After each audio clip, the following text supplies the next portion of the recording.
The first step of the kick serve progressions is to learn how to swing up at the tennis ball correctly.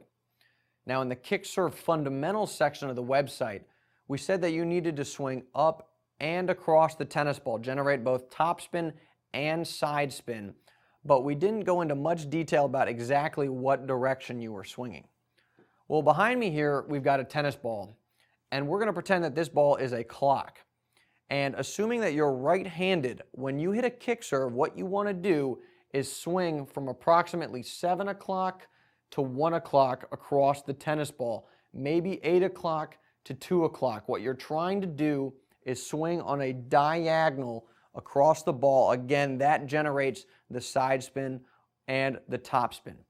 Another way to think about it is to take a tennis ball, hold it out in front of you like I'm doing, and again, visualize that clock around the ball.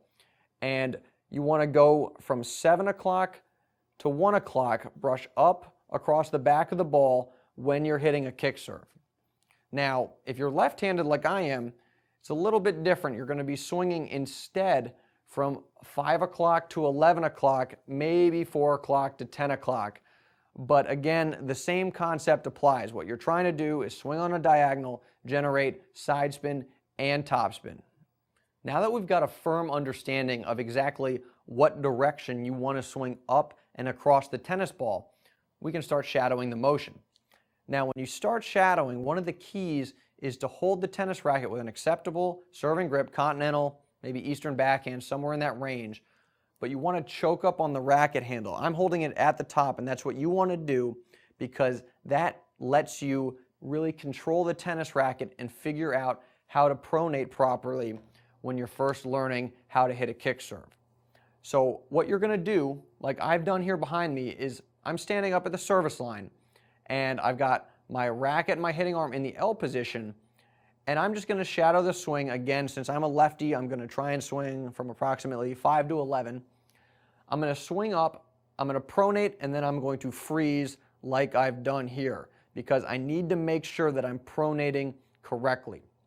If we zoom in on this motion a little bit, you'll see that when I pronate, the handle of my tennis racket is off to the side of my forearm, and that's key. That ensures that you pronate properly. For comparison's sake, this is what incorrect pronation looks like.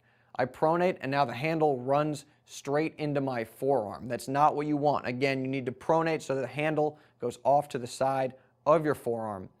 And for all you righties out there, we're going to put on a mirroring effect on my motion, and now you can see what it should look like if you're right-handed. Again, the handle is off to the side of the forearm once you swing up and pronate. And that's what you're looking for. That guarantees you've pronated correctly. Once you've mastered the shadowing, now you can actually try and hit the tennis ball. And when you're trying to hit a kick serve, you attack the ball with the side of your frame. So sometimes I like to have my students actually just frame the ball when they're first trying to learn this motion. And that's what I'm doing here behind me. I'm swinging up and I'm just framing the ball. You can see it's flying off to the side. But again, that gets me in the habit of swinging up and attacking the ball with the edge of the frame. So if you want to, you can try and do this. Now, when you actually hit the ball, you're going to freeze right after you pronate, just like we did in the shadowing motion. And you want to make sure you're not hitting the ball hard at all. You're really just trying to work the technique. So if we watch me hit a couple serves, I'm not hitting them real hard. I'm getting some spin on the ball. I don't really care where it's going. I'm just trying to make sure I use the correct mechanics, and then I freeze like I'm doing right here, right after I make contact with the tennis ball. And again, this ensures that I have pronated and swung properly, and it allows me to learn how to do this motion correctly.